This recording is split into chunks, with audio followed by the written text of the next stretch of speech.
A pleasant good morning, one and all. Welcome to the Wednesday's episode of Speaking Out, Exposing Corruption and Incompetence. Welcome.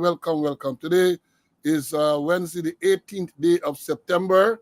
Wednesday, the 18th day of September, 2024. Welcome, one and all. Welcome. I hope you had a restful night. I hope you continue to look forward to a productive weekend. Once again, here we are with so much to tell you this morning. My colleague is in the studio, Bailey Meckett. Bailey made it. He had some technical issues, and he is in the studio. He's ready to go. So you know the drill now. When you come on, share the live, and let people know that we are on. Speaking Out is on this good Wednesday. Another good day that the Lord has made. Let's rejoice and be glad in it. Let's give praise and thanks to being in the land of the living. So many persons would not have been this fortunate, and therefore we have to be thankful that we are allowed to be here in the land of the living and to be able to participate in this broadcast, this podcast. So welcome, one and all. Welcome. You all continue to, not surprise, but to impress me with your early attendance in the schoolyard. The program was scheduled just after 7 this morning, and immediately the students rushed into the schoolyard. And when we went live a few minutes ago, we already have hundreds and hundreds of students in the classroom. So welcome. Share the live. And I say to you that what you have to do, I have to keep reminding you that you go to the YouTube page by the same name, Speaking Out. You subscribe to the channel. You hit the notification button, and when anything is posted on the page, you will get a notification. If you are a Facebooker, you go to the same page, Speaking Out, Exposing Corruption and Incompetence. You follow the page or you like the page, and you are going to similarly get notifications whenever anything is posted on the page. I encourage you to do that. So you would not miss anything. But yeah, share the live and let people know that we're on. All the regulars, and a matter of fact, I've seen some names that I do not really recognize. Maybe they were in the class, but never chose to comment when they come into the schoolyard. And that is understood. That is understood because some people feel intimidated. People are threatened if they follow this program, if they watch the program, if they comment on the program. People feel threatened. And we understand that there is a society in which we live in Guyana. Fear is the key. But how long can we live in fear? How long can we live in fear and not stand up for our rights? We're going to talk about that because many of you, I'm sure, are here this morning. And based on some of the posts, you're anxiously awaiting our discussion or our input into this search or the searches that they had yesterday. And we're not going to disappoint you. We're going to talk about it. We're going to dissect it. And we're going to educate you. So yeah, share the live. And you know the usual format, as I say. We're going to make the announcements. We're going to do the roll call. And then we're going to go straight into the program. We are, as usual, I am sure you will not be disappointed. after the program on Monday. We got a lot of calls, a lot of comments. People said perhaps it was one of the better programs. They were very impressed with the subject that we dealt with and in the manner in which they were dealt with. So we're not going to disappoint you. All we ask you to do is to, as I'm asking you now, is that when you come on, when the program goes live, give me a thumbs up. Right now, we have hundreds and hundreds, and what we have 30-something thumbs up. So you're not doing your part. We will continue to do our part, however. We have threatened to go on strike, and people said, no, we should strike. But if you continue not to do your part, we might be forced to do that. Take industrial action. We might want to do that. We're not going to take that action very lightly, but if you force us to do it, maybe we'll consider doing just that. So give us a thumbs up. Show your appreciation. Show your appreciation. As I've said, when we went live this morning, so many students just rushed into the schoolyard, and we're going to announce it in a short while. But before I do that, well, let me tell you, let me tell you, the program was scheduled just after 7, and the first person in was Lennox. Lennox got a force this time around, and the matter of fact, he and Tessa came in together. Lennox and Tessa came in at the same time, 7:03, and then it was Akko, Peter. After Peter, it was Patrick. Patrick, Kay, Carl, Orin from the UK, Rohan, Rhonda, and this is Rhonda Chance, the original black man, Shawing, Earl. They all came in at the same time, 7:04. So those last names that they call there, they all came in at the same time. Then we had Joan, came in shortly after, Leon from Brooklyn, Joseph, Wayne from the UK. Then it was Matthew, Carlton, my squad mate, Kenneth from Maryland, Anthony from Peters Hall in the East Bank. Then it was another Anthony Bradshaw, followed by Anthony Jarvis. They came in 1 minute apart. African Queen, Barlett, the man from Linden, is here. He came in at 7:06 too. Courtney from New Jersey, Rawl Semple, Smitty came in at 7:06. Lots of people came in at 7:06. Brian Saul. Then we had Floyd, Evanlina, Pauline, Aileen came in at 7:07. Isabella, Evelyn, Pamela, Trotty came in at 7:08. Debbie from Providence, Denise from Florida, Barbara. Then it was Anka, followed by Puran from Essequibo Coast, Ulrich from Crane, Vibert, Lawson that is, he came in at 7:10. Then it's Lynette from the UK, Magnell, Princess from Lamar Springs, Melissa, Charlene is here, Ovid, Cecile.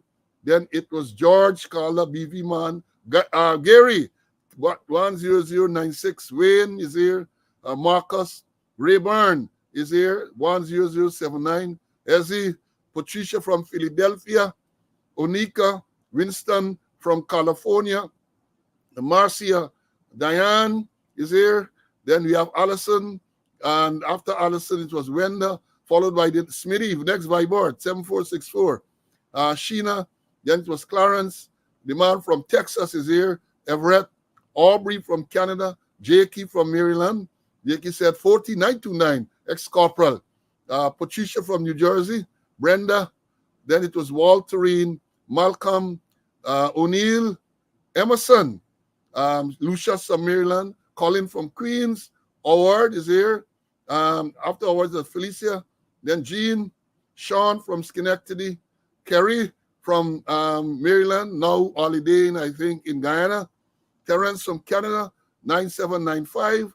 Then it was Roxanne, then George, George 8727, Sharon from the UK, Francis Keith from Melanie, John, Ian, he's now from Georgia, Monica, Rhonda Lane is here, then I'm still in the house, Rawl, my red man friend, Maureen, Hazel, Daniel from Linden, in the house, he's in the mountains in Linden, Pito from Queens, Clive from the UK, Tiffany, Connolly, Nigel, he said the lunatics are going berserk. Richard, Denise, the secretary is here. Then we have Annette, Cheryl, Sean, Linda, Mary, Neville, Colin from Orlando. Marcus, David, BV Man, Ezekiah, my countryman. Then we have my squad mate, Carl from Arizona, Lorraine, Ezra from Queens, Patrick, Colin, me is here. Monica, Delano, I can't recall seeing that student in the schoolyard before. Welcome. Sandra, Winston is here. Brennan is in the house. Dennis from Barbados. Dennis, old traffic man. Russ is here. Desiree from Georgia. Mr. G. Then we have Ian. I can't recall seeing Ian before. This Ian mentor. Dexter. Danny is here. Jake. Angel. The angel is here.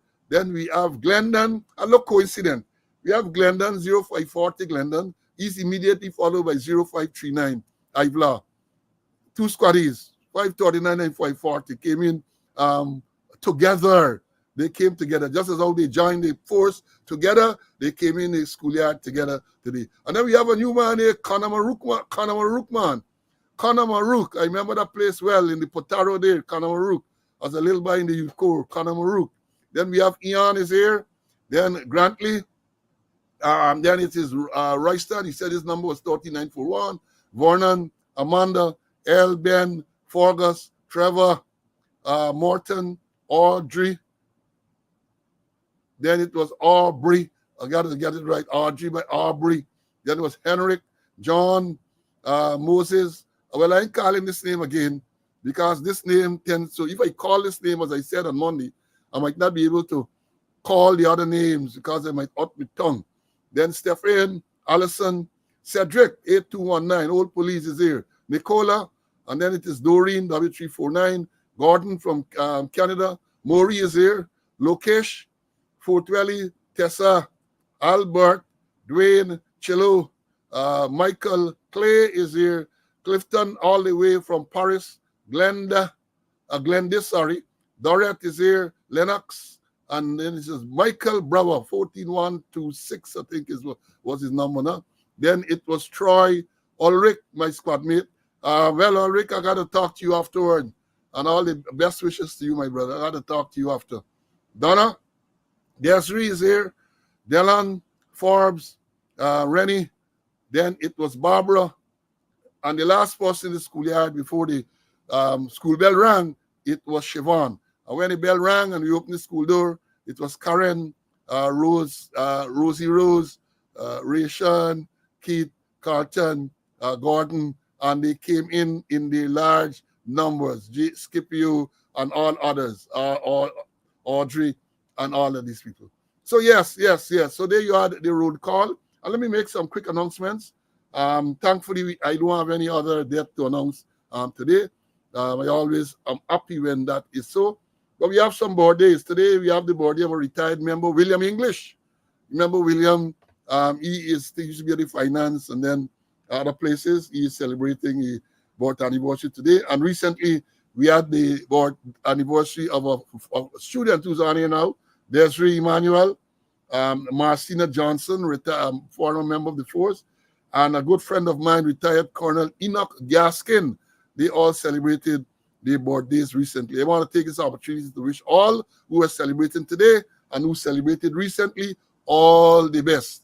All the best on your day, and hope that the good Lord spare you to see many, many, many more birthdays. And, cricket is here. We said cricket.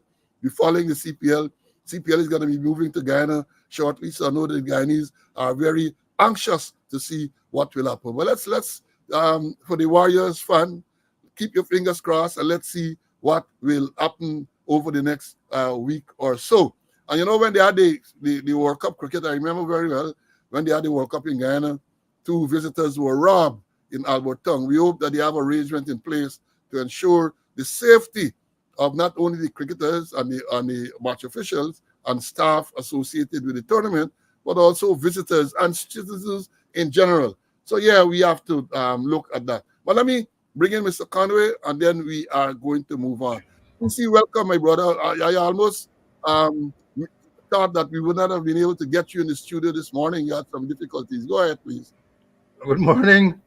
Happy to be in the land of the living to do God's work. Yes, I had some technical difficulties, But as I always saying, they might only delay the work, but they can't stop the work. The work will go on because we're doing God's work. And I want to shout out to Enoch Gaskin, retired colonel. I remember him well. He was my equal when they robbed two banks in Borbis. I was the commander and he was the GDF man there, and we were very successful. So happy birthday to him. Place is very hot, and I want to believe that the program is going to be real hot today. So let's get on with it. When you talk, you see, that's jog my memory when you talk about this bank robbery. I remember what happened thereafter. Amar was accused of having wet money. Amar was accused of having wet money, CC.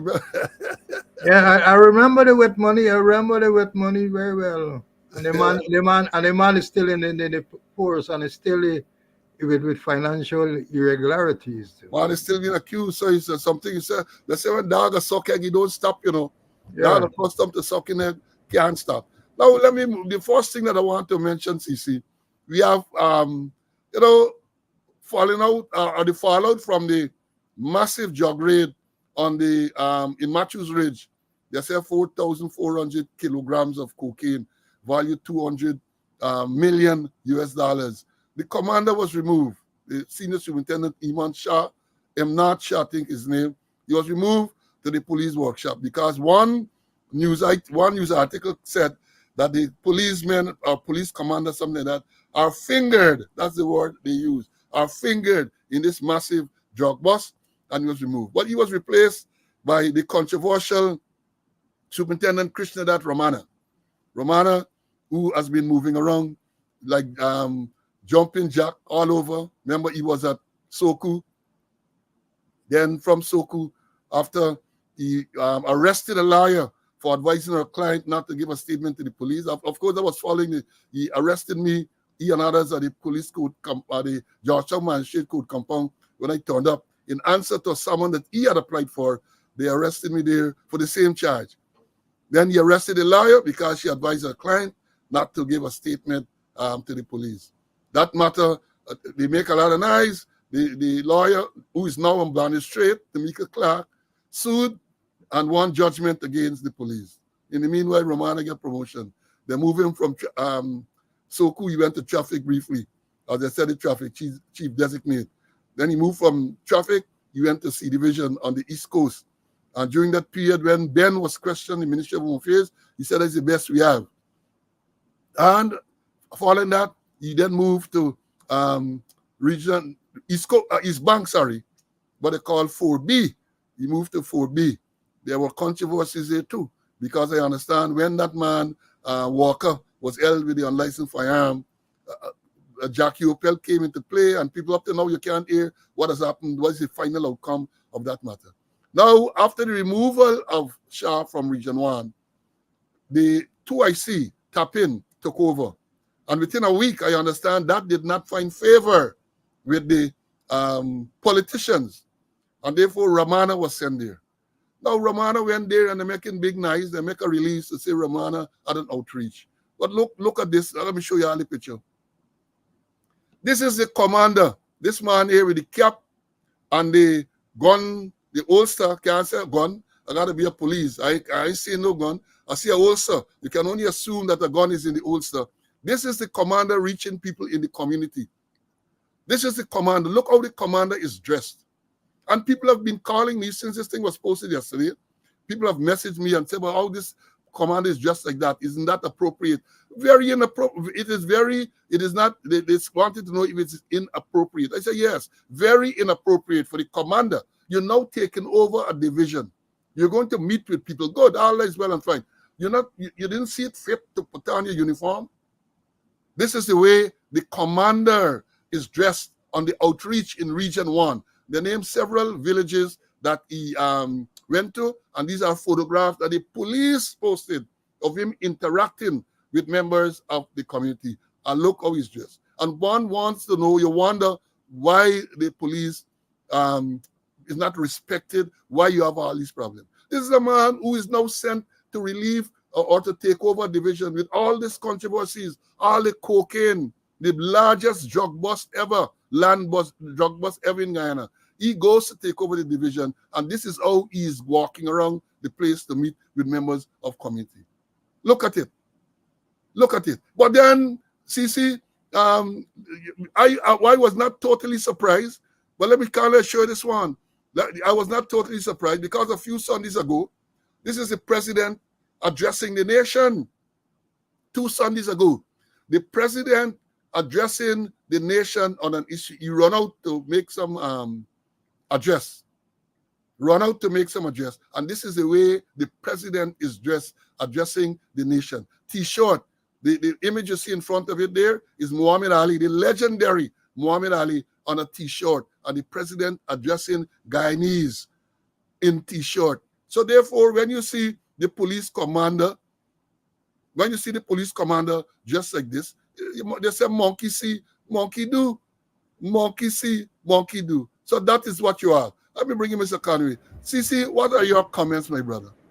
It's shocking, Paul. It's shocking. Here is it. A commando, newly minted commando, Region 1. I mean, he went there under controversial circumstances. So he went to Wono, he went to Yarakito, he went to Whitewater. Well, I know those places well. I worked, there's a police station at Yarakito. I worked there as a constable. I visited there as commando, and I visited with the uniform. And even when we were working there at Yarakito, although it is far away from the main point, you had to wear a uniform. And here it is, the commander going there and just like he just like a bandit. He look maybe like a gunman, not like policeman. And here's it that the large turnout that he had there, a large crowd of 4 or 5 persons, and he do now reach 4 or 5 persons the most that we see, and it's their photograph. But as you rightly say, you know, monkey see, monkey do.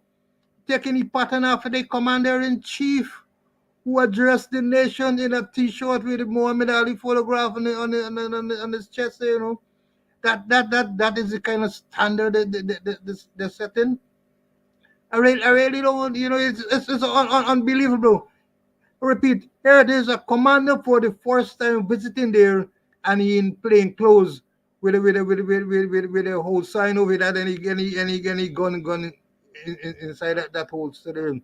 And a large amount of people, 5 people at any one time in the photograph. How people are gonna get confidence in the police force? Yeah? How they gonna want to trust the police?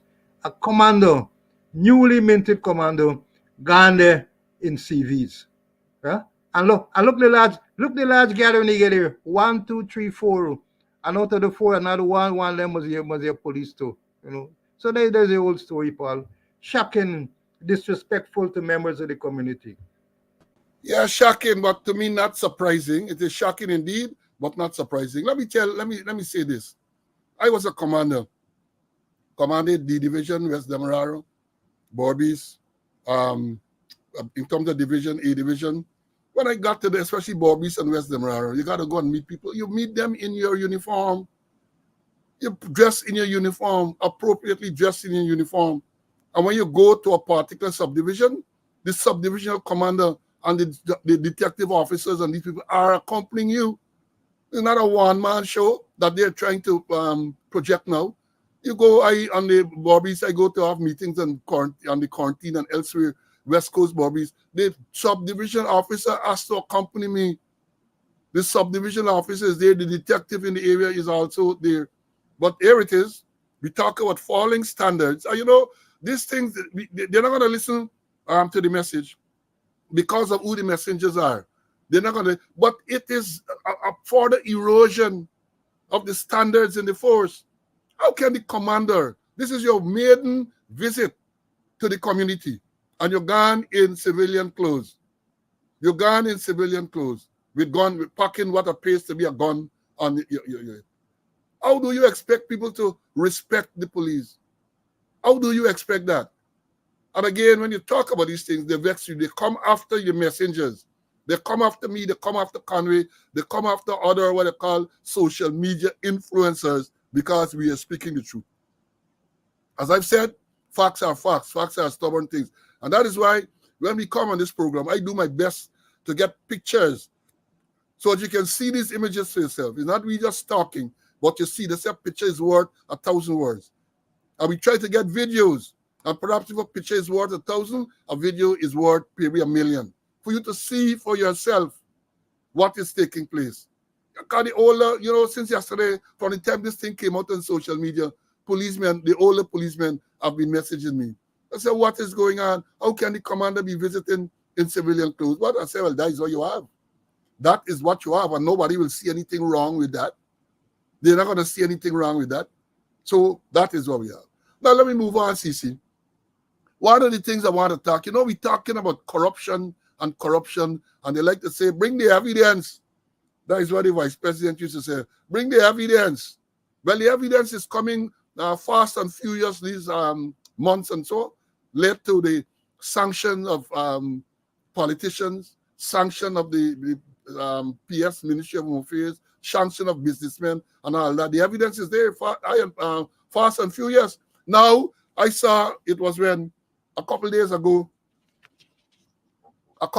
more corruption every day. This one speaks to 240 tons of sugar unaccounted for from Rosal Estate.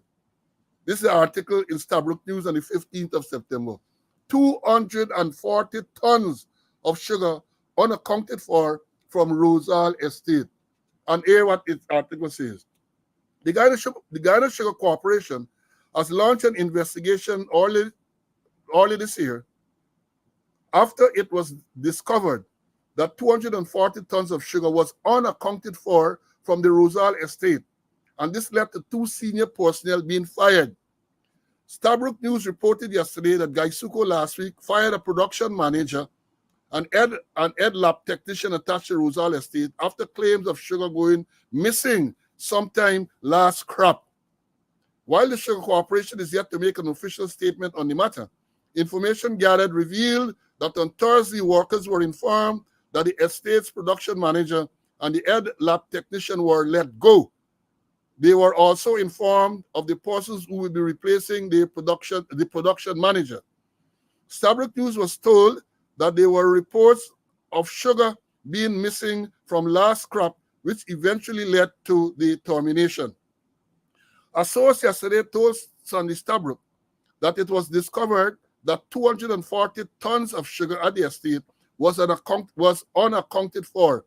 According to the source, an investigation was launched during which it was discovered that the sugar was sold to a businessman within the ancient county.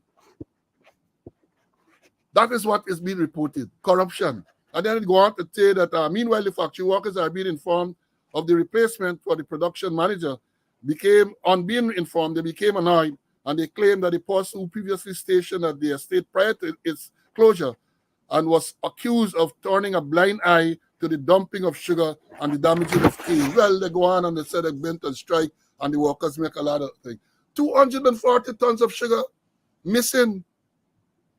Ministry of Agriculture, Minister of Agriculture, what is it? What are you doing? How can 240 tons of sugar from the last crop go missing? And then it is said that according to the source, an investigation was launched during which it was discovered that the sugar was sold to a businessman within the ancient county. Well, the first thing that caused me a little surprise, I didn't realize that Gaisuko is still producing that among the sugar. We have here the Gaisuko, a failing industry where the government pumping billions and billions of dollars in annually. And here it is. They're saying that 240 tons, maybe there was a whole production for that crop, I don't know, went missing. Sugar went missing, brother. Sugar went missing. And they say, well, we know who the businessman, what the nature of the transaction. I guess they're going to tell you that they're still investigating. But this is another damning report of corruption in the government. And this is the Ministry of Agriculture. Gaisuko comes under the Ministry of Agriculture. 240 tons, not pounds. 240 tons of sugar went missing. Let me bring you Mr. Conway, man. Conway, the thing sweet, the sugar sweet. Sugar went missing. Very, very sugary. Is a sweet story. And somebody this morning equate the amount there to 500,000, 500,000 pounds of sugar. 500,000 pounds of sugar. How could that disappear? How will go missing? It will take scores of truckloads to move out 500,000 pounds of sugar. What really is going on there? And not only that, Ministry of Agriculture again, they got a big scandal with chicken, with them and them and thing there. A big scandal with chicken. I can read a With, one just now. I can read a one. I can read. I'll get it there to read. yeah, that's the story, man. It's shocking, but true. We do it on some when it's just corruption after corruption, corruption after corruption. Guys, Suku, they said sugar shot. They said they ain't producing anything, and here it is, 500,000 pounds of sugar gone missing, and they said they sold to a businessman in quarantine. Nonsense. No, or nonsense this. I hope that, again, you don't have confidence that then a proper investigation is going to be done. That is one of the bad things. This requires a proper investigation. How can 240 tons of sugar go missing from an industry that is struggling to survive? Maybe that is why, because the thief, the sugar is not reaching the right market. 240 tons. When was it sold to the businessman? They say because according to the report, let me say it back. They say it was sold to a businessman within the ancient county. For those of you who know, it's Bobby's they're referring to. It was sold to a businessman in Bobby's. That is what it is being said. Wonder who is the businessman? And here, let me tell you something. The crystal ball again. When you do a proper investigation, you got to be one of the Fs. The friends, family, or favorite. Got to be one of those that get this 240 tons of sugar. And somebody commented, that is why you find that not so long ago, they couldn't find packaged sugar on the market in Guyana. And then they said there was a shortage. People post picture of a black sugar that has been, there is more molasses than sugar. Corruption. And as Mr. Conway was saying a while ago, there's an article on the 11th of September in Starbuck News again. Our Agri Minister says he has initiated probe at Guyana Marketing Corporation. Guyana Marketing Corporation is another agency under the Ministry of Agriculture. So here what it says, it's short, I'm going to read it to you, and I'm going to read the response.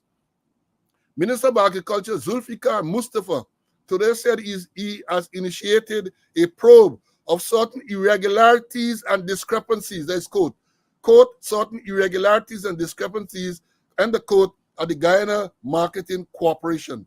A release from the ministry came in response to a post on social media. And then, quote, we categorically state that the ministry and its head office are not involved in the purchase or sale of chicken or eggs, as implied by the post. Responsibility for these matters fall under the jurisdiction of the Guyana Marketing Corporation, GMC, which is managed by General Manager Mr. Shwana Lal. End of quote. In recent weeks, quote again, in recent weeks, the Honorable Minister initiated, well, that is a mistake, shouldn't be quote. Let me read about. In recent weeks, the Honorable Minister initiated an audit, an investigation into certain irregularities and discrepancies within the GMC. It is important to note that this is a transparent process to ensure accountability and rectify any administrative lapses. Quote, the ministry believes that the timing of this misleading post is unfortunate, as it seems intended to distract from the ongoing investigation of the GMC. End the quote. We urge members of the public not to be swayed by baseless accusations and to await the outcome of the official investigations which are being conducted with the highest level of integrity. These people have used the word transparency, integrity, and all of these things. I don't know if they know the meaning of the word. So this is a statement according to Starbuck News on the 11th of September. Now the very next day, this thing's sweet. You think it's only sugar sweet? This story is sweet too. The very next day, Starbuck News carried an article which says GMC General Manager says she launched audit of irregularities. Disputes ministry's statement. So the statement that I just read to you is being disputed by the general manager of the Guyana Marketing Corporation. And here what the article says.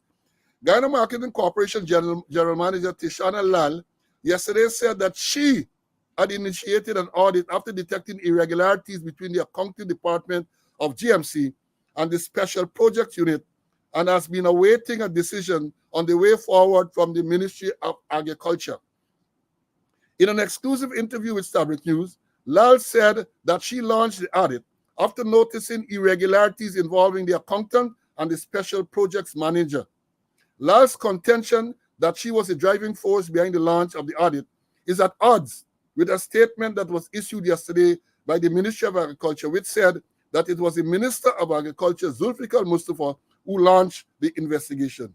Quote, basically, the information that the ministry put out is incorrect or is not correct. End of quote, Lal said. Quote, I was the one that called the audit based on some irregularities I was noticing between the accountant and the Special Projects Manager. End of quote, she said. According to Lal, the Special Project Manager frequently failed to claim expenses, submit reports, and was often preoccupied with selling chicken. Quote, when I went to the accountant and asked him for the records, he doesn't have any to give me. And the Special Project Manager doesn't have any to give me either. End of quote. The GMC GM said. Lal's frustration grew as the situation persisted. Quote, so it kept going on like this for a couple of weeks, and I finally got fed up. End of quote, she recounted. Quote, I called her in and said, you are going to go and get it done now. Stop selling the chickens. I need to know why you are not coming in. End of quote. After our internal efforts proved unfruitful, Lal took our concerns to the Ministry of Agriculture.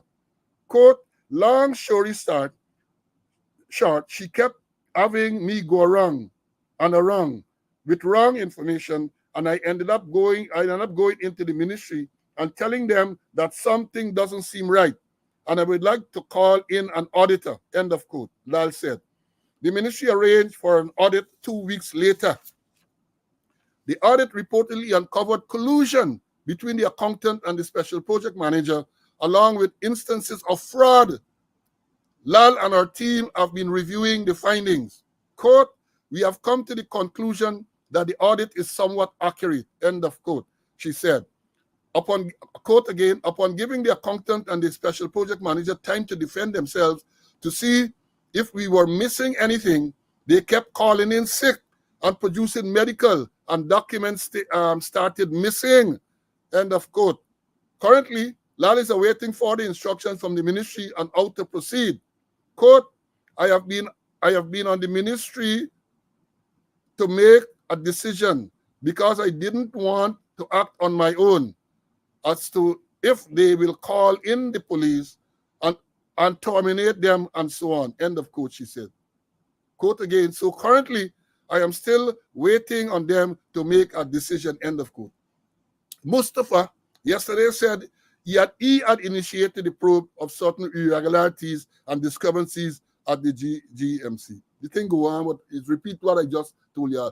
Corruption again. This is GMC, another agency or department under the Ministry of Agriculture. Zulfikar Mustafa, Zulfi, your name calling. Your name is calling. Corruption, 240 tons of sugar missing. Now, corruption at GMC, the Guyana Marketing Corporation.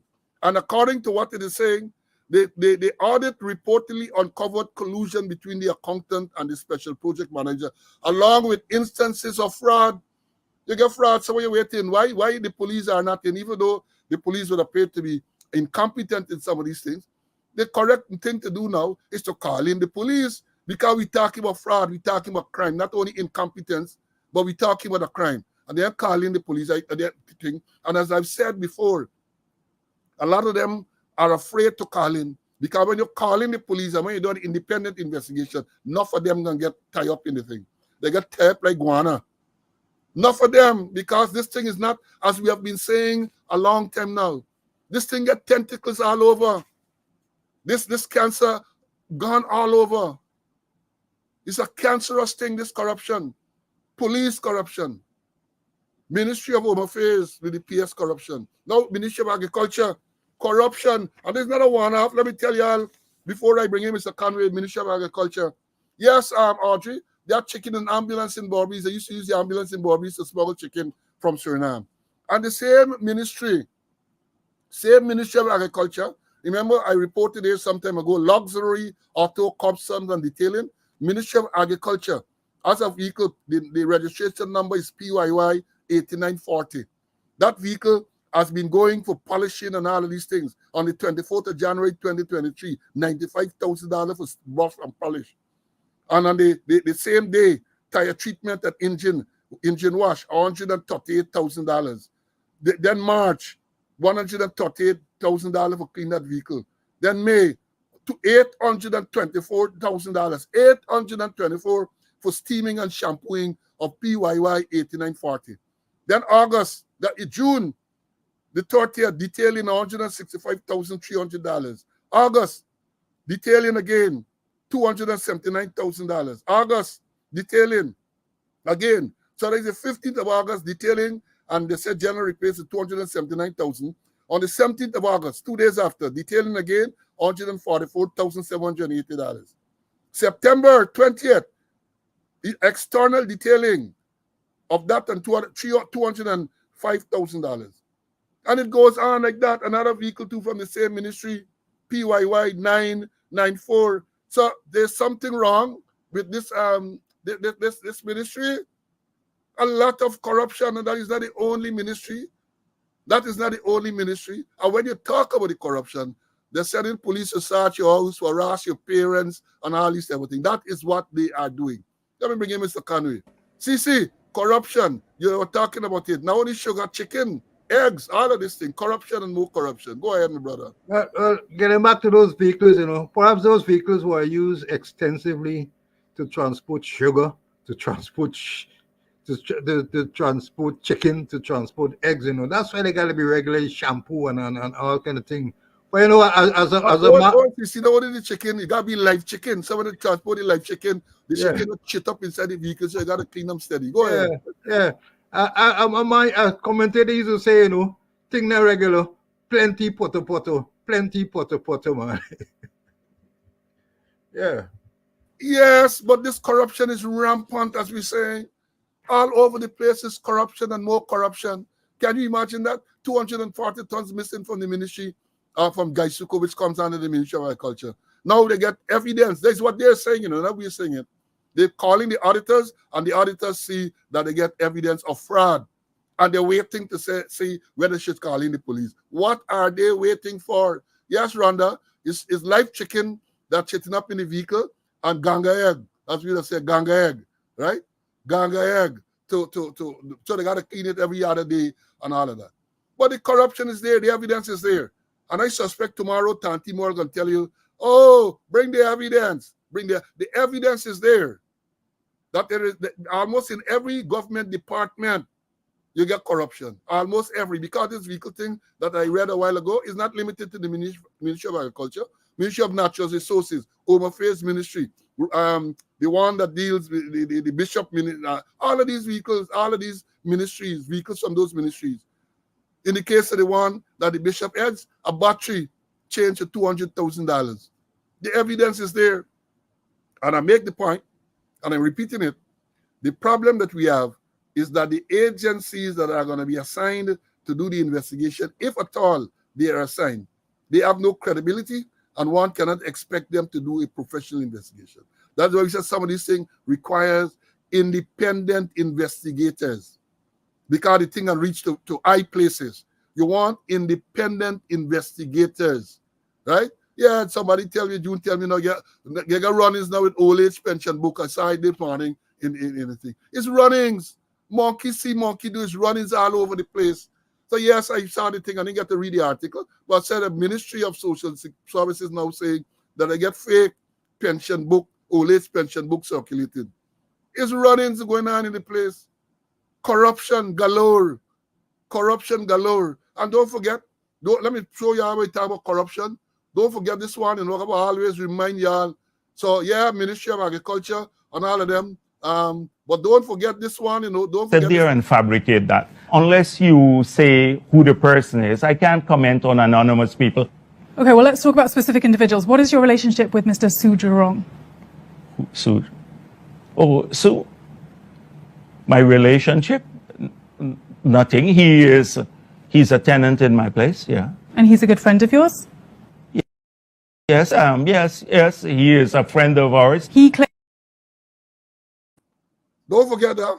Don't ever when you talk about corruption in Guyana, Brutus corruption or Brutus alleged corruption, Ministry of Agriculture, allegation, Gaisuko, Guyana Marketing Corporation, with vehicles and all that, always remember that Sugate, no investigation, none. And I continue to say that is perhaps the most damning allegation against any politician in the country, in Guyana, and perhaps in the wider Caribbean. Any allegation, even further field. An allegation is made that the vice president takes money, let's say $500,000 from Chinese businessmen to grant contract and so on. So the people pose as businessmen. There's deposits from Vice News and Dicey. When the people spring the thing for me, who is Su Jirang? Oh God, Salawala. Su, who Su? The brain gone into freeze initially, and then it off quickly and gone into overdrive for come up with something that appears to be credible. And I say this, and I'm saying it again. That tape that I just showed you would have been analyzed by the professionals to determine how truthful the vice president was. It would have been analyzed by the experts, not them people who they just come up with. Experts, behavioral scientists and all that would have looked at that tape repeatedly. Not only one agency, many agencies would have looked at it, and they would have provided a report as to whether he was evasive, whether he was telling the truth, whether he was lying or not. They are going to do that, and they have that record. And so the corruption is there. The corruption is there. When you have an allegation that a senior police officer is involved, they say that he goes and leaves because of allegation of financial impropriety. That is what they say. That's not what we said.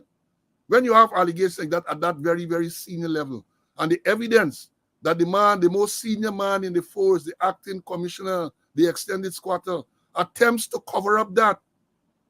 He attempted to cover up that serious allegation, and they're sitting down there. So what do you expect? What do you expect? The corruption is rampant. And it's not me saying so. The Treasury Department sanctioned people because of corruption. They said corruption, and they named other irregularities: gold smuggling, drug smuggling, money laundering. They did that. And let me tell you this, talking about money laundering, I'm bringing Mr. Conway to get a piece of this baton just now. My understanding is that with all the illegal money they get for selling guns and for doing gun license and all of everything, they're fighting up now to clean up the money. That is the issue. They get it by the hundreds of millions there. That is the allegation, hundreds of millions they get. And now that accounts are being frozen at the bank and all of this everything, they are in a quandary. They know where to put the money. They can put them under the mattress. They can put them every place. Because they know they can't go to no financial institution now and deposit. Questions are going to be asked.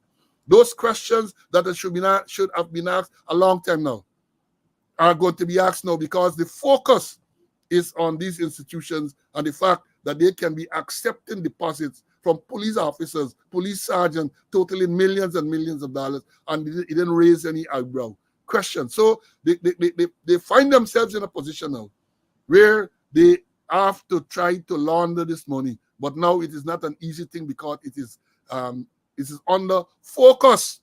Let me bring in Mr. Conway. CC, how they going to clean up this money with all the eyes watching at them? Well, I don't know. I don't know how they could clean up. But then, when you look at things further field, all these things happen in the Guyana police force and nothing's been done. I read recently the NYPD, the commissioner resigned, some other senior people resigned, and all sorts of things. And remember, they're trying to have an alliance with the NYPD. I read a book, Power and Corruption in the NYPD. So it's not only Guyana alone, you know. Perhaps in the alliance that they got with the NYPD, the corruption thing. And I always say they effing up. Family, friends, favorite, effing up. Friends, family, and favorite. So it's a link, and it's linked with several persons. And as Brutus is quoted as saying, he ain't going down alone. Others got to go with he. So they're hustling for cover up, and they're hustling for do all sort of things. But the things will come to light. Things are going to happen. Whether it's going to take some time, but I'm certain that if we continue banging, we continue putting it on the front burner, things are going to happen. They're going to crumble. Things are going to happen. You made a very good revelation just now. The new NYPD commissioner last week had to resign, and what happened?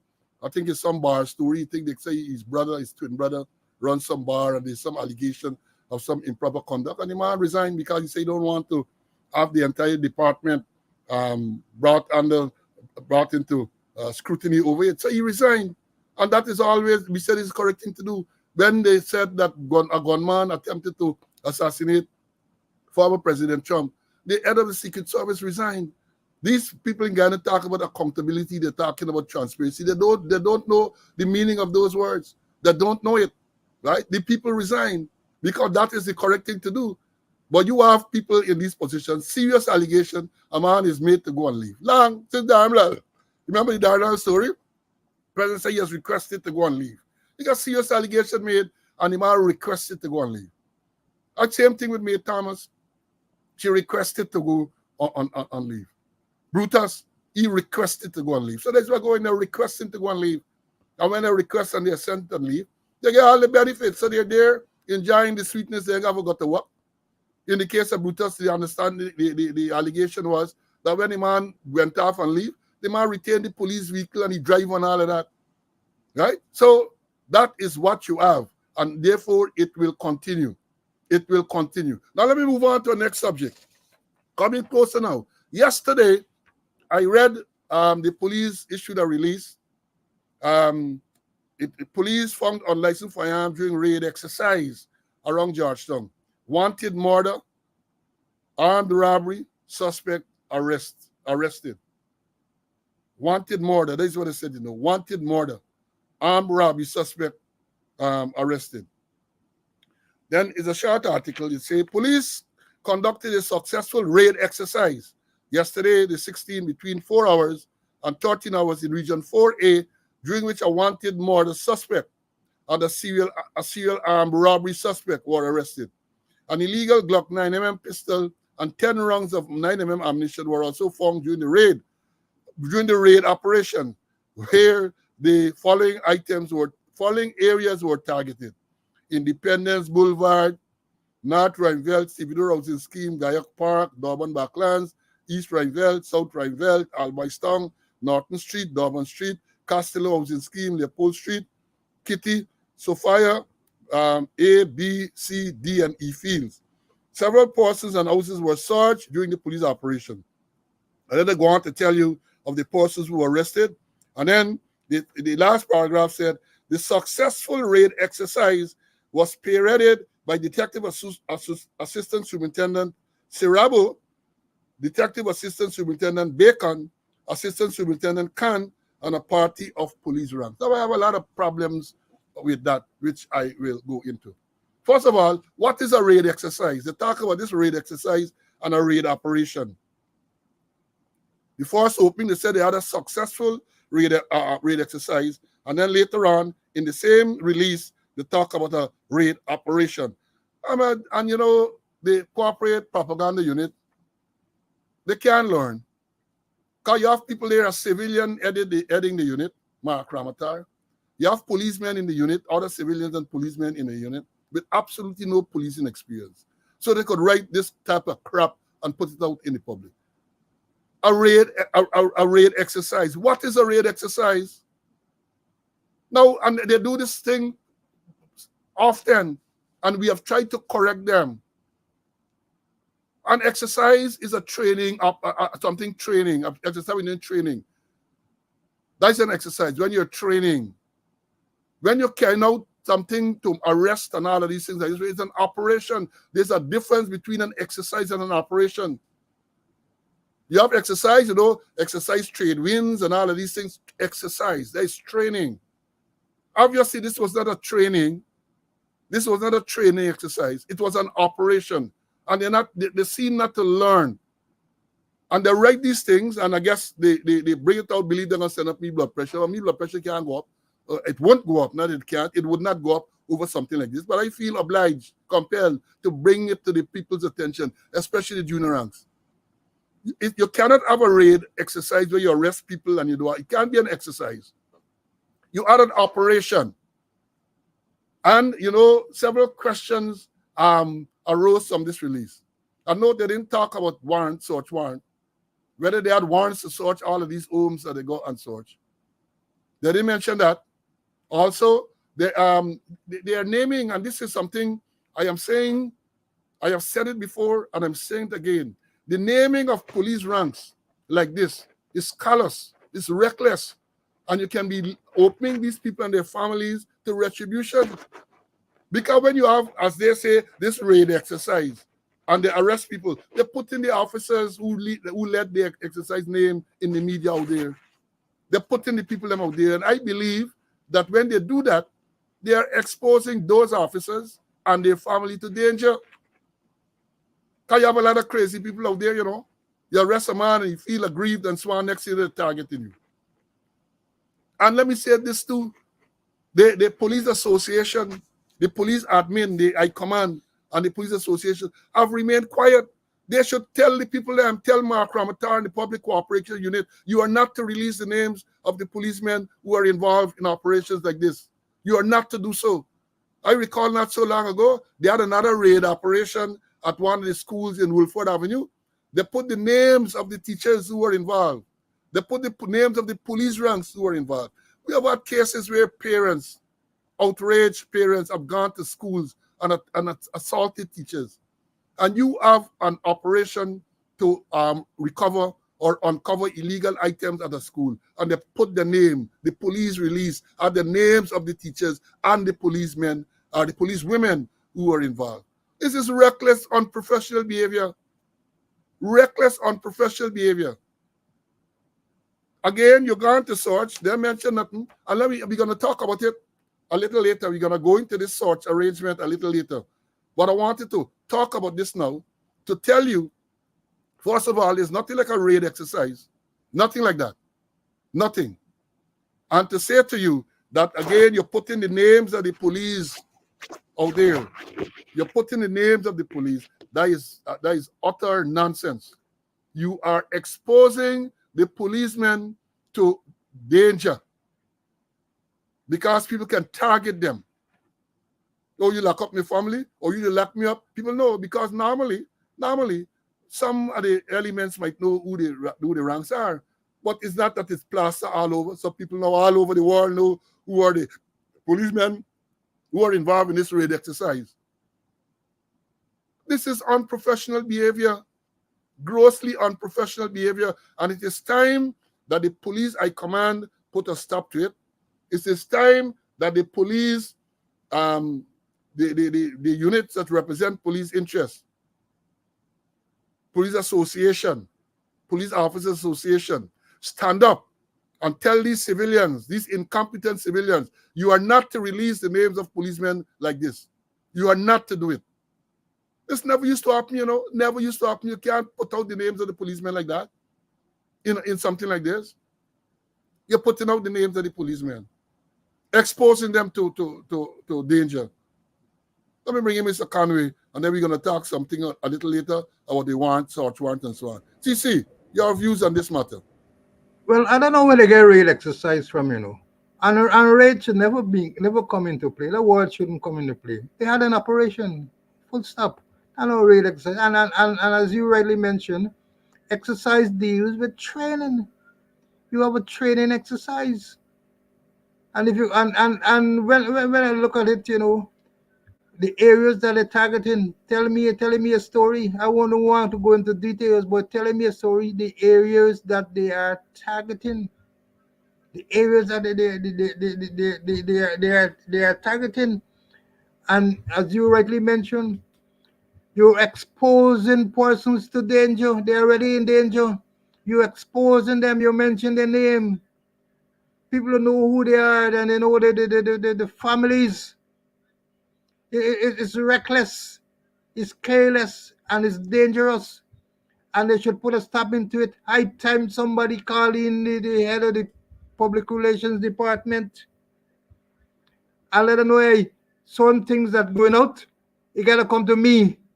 I gotta give the approval before it goes out. Like what is happening with people like Whitaker and Mentor and those people, Mentor or Ram Narayan and others, that they need to pull in the public relations head and like the public, perhaps like let him talk to the public relations head. Maybe you want put out, he put out full stop. Remember, he was sent there, he was installed there. So as he was installed there, he get the opportunity to say what you want to say and write what you want to write and put out what you want to run, to the detriment of the police force, and also to the danger of other serving members of the force who would have been involved in the operation. Yeah. Well, because again, they're gonna listen to the message. They're not gonna listen to the message. They're gonna look at the messenger. And I think something like this too, the government should get involved, because at the end of the day, government must share some responsibility, get involved and instruct, because they're sending there.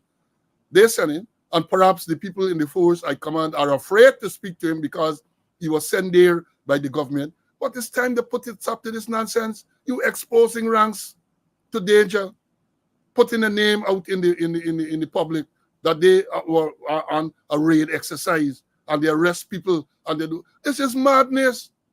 Nowhere in the world it happens like that. You give a release, yes. You had an operation. First of all, it's not an exercise. You had an operation. And then when you put out the thing, as Mr. Conway said, you put out the places that were targeted. And note, Mr. Conway, I want to say it, but note, all of these places, as far as I'm aware, are predominantly people of African descent. All of the places named are people of African descent. So they target those areas. They target that area. And as I've said, all set of people are they haven't said whether they have a warrant, they obtain warrants, because I doubt whether, is this a raid exercise? Perhaps you do a raid exercise, you don't have to get a warrant to go into people's homes and to search and all that. I know, let me tell you this. One of the reasons maybe these things continue, because the judicial system, to some extent, allow this nonsense. Because in other jurisdictions, you go and carry out a raid exercise, as they say. First of all, it's not gonna happen. But you find items and you didn't have the legal coverage to search. The thing gone, the thing is struck. You can't make no case. You go and search a man's house, you didn't get a warrant. The search is illegal. And Mr. Conway would normally tell you about the fruit of the poison tree. You don't have a warrant to go and search. So therefore, whatever you find will be suppressed. But in Guyana, I guess the Constitution is not respected in that way. I guess that's the only conclusion I can come to. And before I go on, I forget, somebody told me yesterday that, in the introduction, we would normally recognize those who are on the live. We call the name in the roll call, but we should always remember there are people who are not going to be able to be on the live. Some of them, because of the offices, ban them. You can't sit down and you can't listen to Sloan Conway. And so therefore, they have to wait until they go home to listen. And people say that we ought to recognize those persons as well. And I want to take this opportunity to recognize all the thousands and thousands of persons who will listen to this program after the live broadcast. After the live broadcast, the program is there on Facebook and on YouTube. And I can see from the analytics, thousands and thousands of people will go and they will listen to the program. Some of them will make their comments. So I want to recognize those persons and thank you for your contribution as well. So it's not only those who come on the live. Many people would like to come on the live, but the circumstances, the situation would not allow them to do so. So what they do once they get home, they go and they look at the program, and they are educated. So I want to take this opportunity to recognize those persons. And every so often, I always promise to come back and recognize a few people. Let me see, Chochu Hector is here. Well, this is Jennifer Leo. Carlton is here. We have Toro is here. Neville, welcome, Neville. These are people who came in after Johnny. Welcome, Johnny. Welcome. Who else is here? Joan, Theodore, and many others. Many others are here. Faye, and many others. Carl is a regular, and many others. We want to recognize you. I remember today to recognize you before we go on. Now, in going on, let me go on with in the same frame, the same theme. Yesterday, there is an article. This is News Source. And I told y'all, you must make a distinction and understand the difference between news source and newsroom. News source is Gordon Mosley, one of our respected journalists. He's a journalist. He's a real journalist, right? Gordon had a thing, the East Bank, and he has an article yesterday. I'll read it to you. It's not long. The East Bank Demerara home of the mother of rights activist Melissa Atwell, a.k.a. Melly Mel, was ransacked and searched by a party of police officers this afternoon who claimed that they had a warrant to search the home for drugs. They did not leave a copy of the warrant or allow the occupants of the home to see it. There was nothing found at the property, but the search operation has left Atwell's mother and grandmother who live at the property with other relatives traumatized. Questioned about the incident this afternoon, the head of the police public relations department, Mark Ramatar, said he will check it, or he will check on the issue. Melly Mel, who lives in the United States, has been using her social media platform to highlight and reveal widespread cases of alleged corruption within the Guyana Police Force and the government of Guyana. Many of the revelations on our social media platform have led to investigations and call for international inquiries into corruption claims that have swamped the current government and the police force. That is the article from Gordon Mosley, News Source. And then the police, after that, issued a release. Let me read what the police said. Statement from the Guyana Police Force about the search at home of Melly Mel's mother.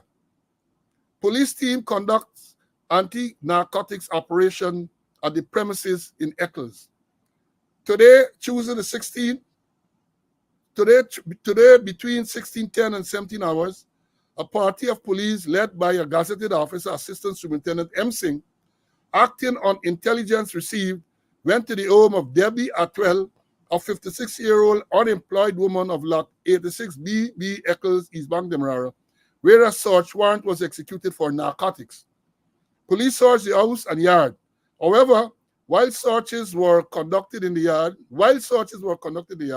police ranks observed a black plastic bag containing a transparent plastic Ziploc bag, which had a quantity of suspected cannabis over the back concrete fence in the alley next to some banana trees.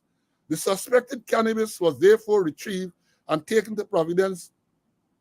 The suspected cattle was thereafter received and taken to Providence Police Station, where it was weighed and amounted to 27 grams.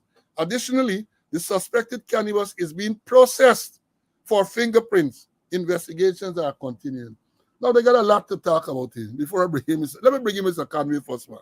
Like, take me to this thing. Mr. Conway, I'm sure you read this thing. And let me hear what are your views about this matter, man. Let me hear you. Go ahead. Okay. Now, I always like to put things in proper perspective, put things in proper context, and more so dealing with searching of premises. And I always like to go to the law. And I want to read Article 143 of the Constitution. It talks about protection against arbitrary search or entry. And here's what 143.1 says. Except with his or her own consent, no person shall be subject to the search of his or her property or the entry by others on his or her premises. It's clear. Read it again. Except with his or her own consent, no person shall be subjected to the search of his or her property or the entry by others on his or her premises. Despite what is said here in this constitution, there are laws that has been enacted if they want the search to place legally. And also the commissioner of police has the power to make standing orders to deal with those laws, but that must be within the ambit of the law. And we're talking about search warrant, where a magistrate or a justice of the peace, if you want to search any premises, and the nonsense are going and talk now that, hey, we went there and we requested permission and the person agreed for us to be searched. Nonsense. That can't hold no water in any court. That can't hold up. I know that I get stolen things or I get things there unlawfully and the police come and I go say, come and search. No way. So the other thing what they're saying that the person requests that you request search and the person agree, it doesn't think. If you want to search, the legal thing for you to do is to go before a magistrate in the jurisdiction where you're going to search. And if the magistrate is unavailable, you go before a justice of the peace. You swear, and you swear to an information or a complaint. A complaint is under the Summary Jurisdiction Procedure Act, Chapter 1002, Section 10. And the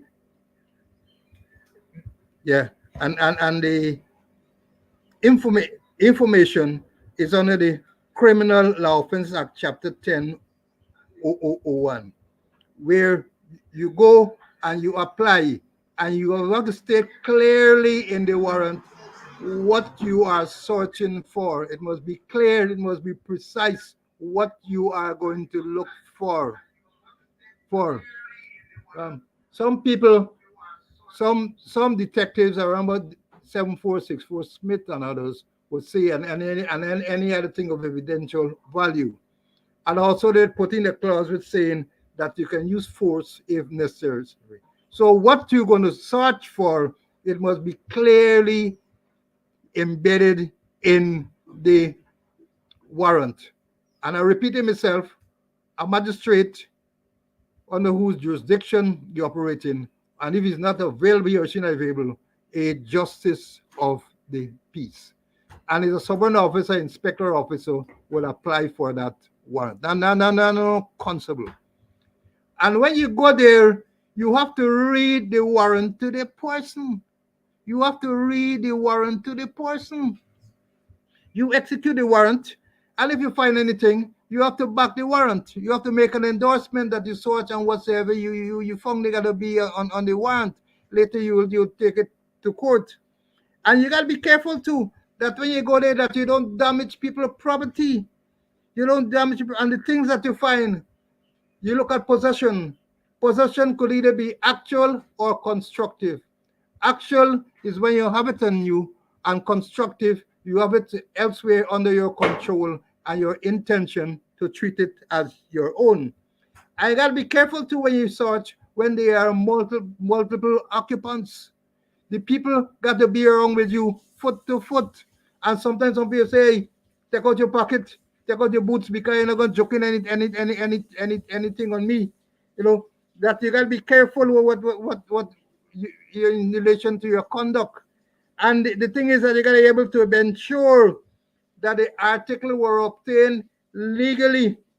Look at the chain of command from the time you collected the chain of command until if you're going to go to court, that it must be clear this is thing that I brought to court is the article that I found on the premises.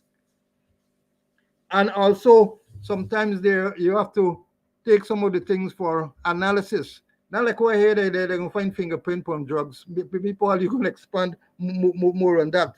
So the bottom line is that persons are protected under the Constitution's 143.1 in terms of protection against arbitrary search or entry. And if you want to search, go with your warrant. And it's supposed to be documentation. It's supposed to be a warrant book at station. A warrant book at station. You start from the first of the year, 1, 2, 3, 4, and go down the line. You have to have proper documentation. And I'm saying, don't go and say that the person requested and the person decided that they're going to allow you to search. No. Go with your warrant. Read it to the person. Execute it professionally. Don't go and destroy people things. The warrant must clearly state what you are looking for. And you got to be careful also that the thing is legally obtained. As Paul had mentioned earlier, if it's not legally obtained, they always saying that it is a forbidden fruit of the poisonous tree, and you would not be able to tender it because the lawyers or the lawyers going to make application for it to be suppressed. It said it was obtained from the fruit of the poisonous tree. And we used to say in our days, Smithy and everybody used to say, you got to CYA. You got to cover your ass, or SYA, you save your ass, or they use another word, keto, kick in the ass. So you CYA, you SYA, or you KITA. So I'm making the point, have a warrant, be legally covered when you're going and search people's premises. And even that too, sometimes you got to be careful because if your informant gives you the information, not all informants are reliable. Some you got to take it with a pinch of salt. Some you got to check it out before they. But what they're doing now, since they get a little information, they're running with breakneck speed to execute it. Particularly if the information or if the instruction coming from Chief Chanjapal Drive, if it coming from Carmichael Street, if it coming from a house in Ross Street, if it coming from a building northwest of the Brickdown Police Station, then is when they get the information, they run in breakneck speed and go and execute warrants and go and do all sort of things there. So I'm saying to the police, I'm repeating myself for second emphasis, CYA, cover your ass. SYA, save your ass, or you get kick in the ass. Good. Yes, my brother. Yes, thanks for that explanation. And let me put in my piece. Our CC said, got to get a warrant. They talk about this intelligence-led, acting on intelligence, acting on intelligence received. They went to this home. 2 women. That's what they said, They take 56-year-old mother, but the mother Melly Mel's mother. But the lady is there with our mother, some 86-year-old lady suffering from dementia. And they barge in the home. That is what they say, ransack the whole place. And one of the things we always teach people, you get your warrant, you go, you read the warrant to the persons, right? Now, the people have a right to make sure that you are accompanied. So not 5, 6 of y'all running out of the place, 1 gone there, 2 gone there, 2 gone there, and you're up on your own. The occupants of the home have to observe what you're doing. Observe. In some cases, people say, look, empty your pocket. I want to see what you get when you say, I'm coming and plant nothing inside here. And they would be within their right to do so. Now you have to search. Now the search should be done in a professional manner. Now you're throwing out people clothes out of the wardrobe, throwing out of the drawer. You have to take things out, certainly. You make sure that you put it back where it is from. And you do the search in a very professional manner. But when they run down there and do all kind of things, all you're doing, you're turning more people against you. You're acting unprofessional, and rather than trying to get on the people on the side of the police, people are turned against the police because of this unlawful, unconstitutional act. And then the name again here, they put in officer name, the police team led by a gazetted officer, Assistant Superintendent M. Singh. Well, if it's the M. Singh that I know, I saw a picture floating around on social media, I had to smile. Because the M. Singh that I see floating around on social media, I know he's a man. I refer to him as a serial defaulter. A serial defaulter, I refer to him as. So they say you got a search. And my understanding is that this is a maverick operation. Because the people who are in charge, the commander and the other senior one, did not know of this intelligence for this market. And you want to tell me you get intelligence. You want to say you get a warrant and you see the people above you don't know? Nonsense. Nonsense. How can you? This is an assistant superintendent. I don't know what position he holds in the division, where he's a divisional, subdivisional commander or what. But based on what they're saying, he get acting on intelligence. They say he went on a search warrant, where a search warrant was executed. So they are telling us that he got this intelligence. He went and he secured a search warrant, either for a magistrator of justice of the peace, but the commander NO and the senior people in the division NO bear buyas. And I said, we got to do the statement analysis, I told you, because when these unprofessional people, the corporate communication unit, write these things, you go through it and then you recognize the nonsense they're writing. We know they don't have any credibility, but we're going to continue to go through it. They said the police searched the house. However, here they say, police searched the house and yard. Police searched the house and yard. However, while searches were conducted in the yard, police ranks observed a black plastic bag containing a transparent plastic Ziploc bag. If you got a transparent black Ziploc bag in a black plastic bag, how you could see that? How can you see this Ziploc bag? Be big, but we ain't stupid. Let me read again. This is what they're saying. Police searched the house and yard. However, while searches were conducted in the yard, police ranks observed that while searches were conducted in the yard, police ranks observed a black plastic bag containing a transparent Ziploc bag, which had a quantity of suspected cannabis. And this was over the back concrete fence in the alleyway next to some banana trees. My Lord, oh Lord, ain't nonsense for these people, right? Ain't nonsense for these people, right? So they can see through this black plastic bag that it contained a transparent Ziploc bag. That's what they're saying. And this thing, they're over a concrete fence. So they're telling you, while searches were conducted in the yard, but they see this thing over the fence. They saw it over the fence. And they go, so you make an excess with something over the fence, which is clearly outside the yard, outside the house, with the occupants who are there. How that nexus is being made. So here what they try to do. They're going to tell us now, the suspected cannabis was retrieved and taken to the Providence police station, where it was weighed and amounted to 27 grams. Additionally, the suspected cannabis is being processed for fingerprint. My Lord, oh God, you can get fingerprints off of cannabis? Tell us about this technology.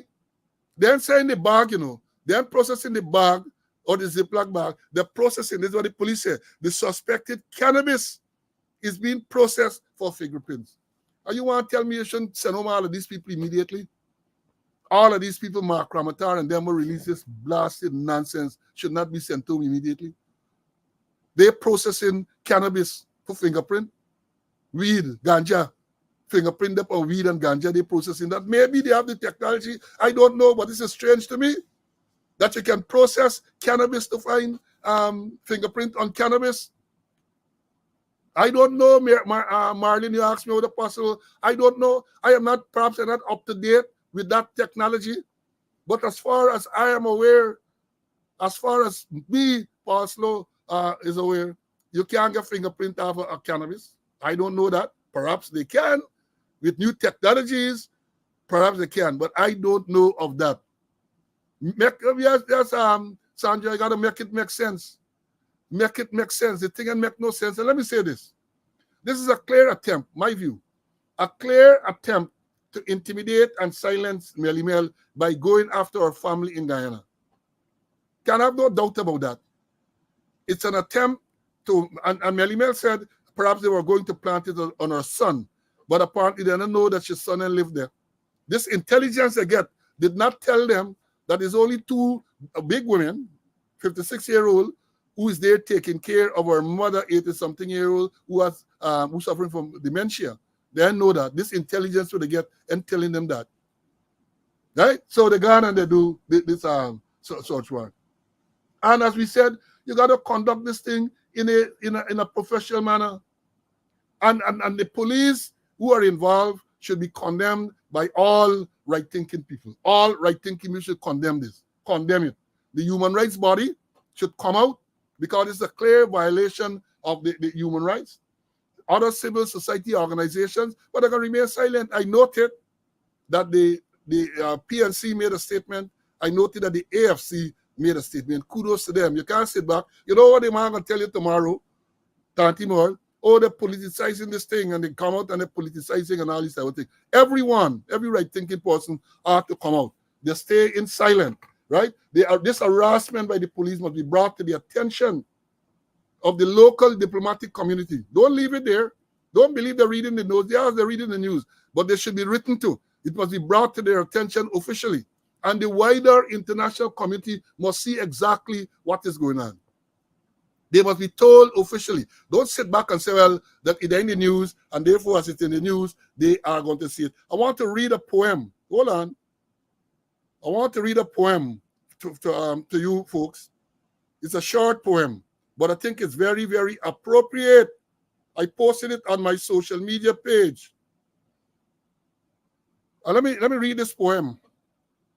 It's a poem that is entitled First They Came by Martin Niemöller. I think he's a pastor, he's a German pastor. And here it goes. First they came for the communists, and I did not speak out because I was not a communist. Then they came for the socialists, and I did not speak out because I was not a socialist. Then they came for the trade unionists, and I did not speak out because I was not a trade unionist. Then they came for the Jews, and I did not speak out because I was not a Jew. Then they came for me, and there was no one left to speak out for me.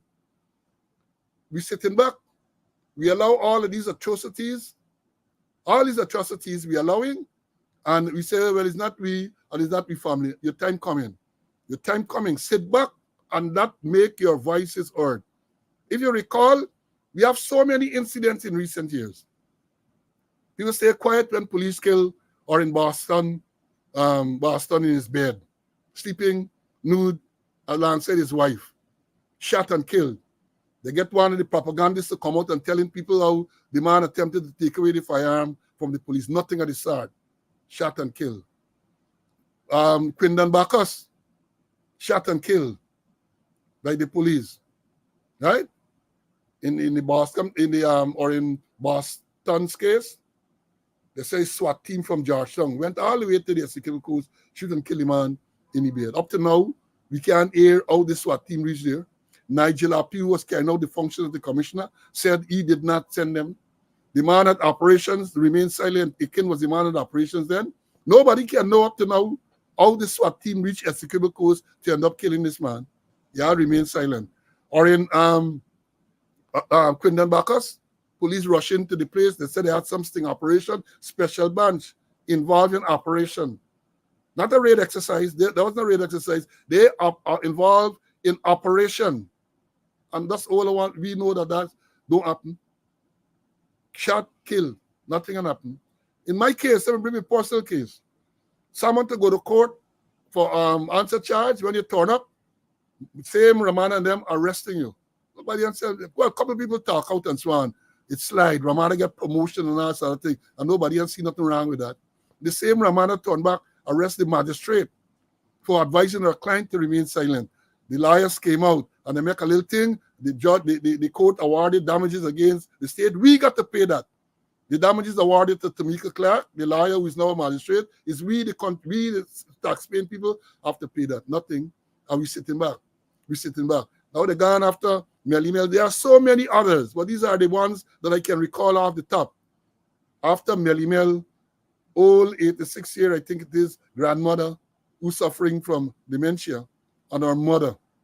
And we sit back. And as Pastor Norman said, we're going to sit back because it's not we, but the time coming. Because in this operation you have, where the police force is clearly politicized and is weaponized to go after people, it's only a matter of time.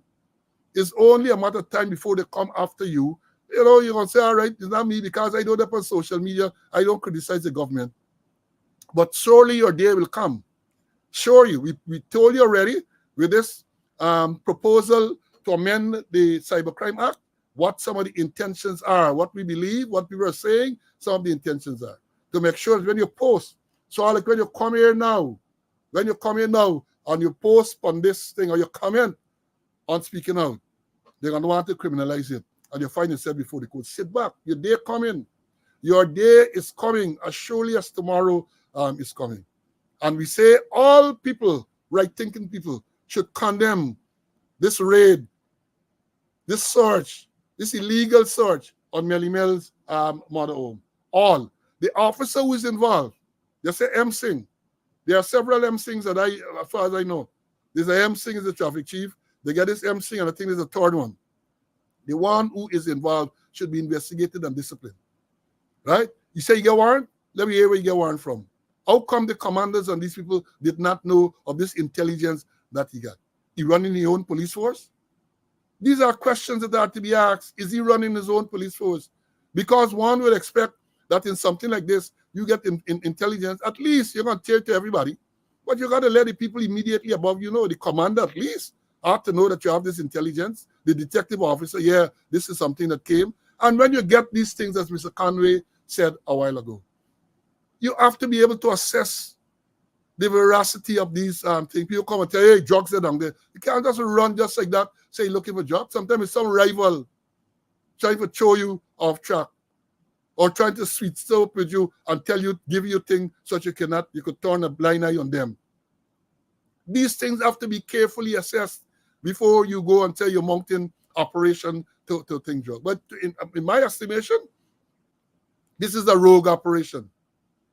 Rogue. They're running behind. Somebody tell them, and I say rogue in the sense that somebody tell them Melly Mel mother lived there and maybe they believe his son lived there. Go and search. Go and harass the people with the intention of silencing Melly Mel. I expect them to do the same thing to me and Mr. Conway and all of it. I hear they're planning for me. But that's not going to deter me. They're planning for me. I don't get trumped up charges and all this type of thing.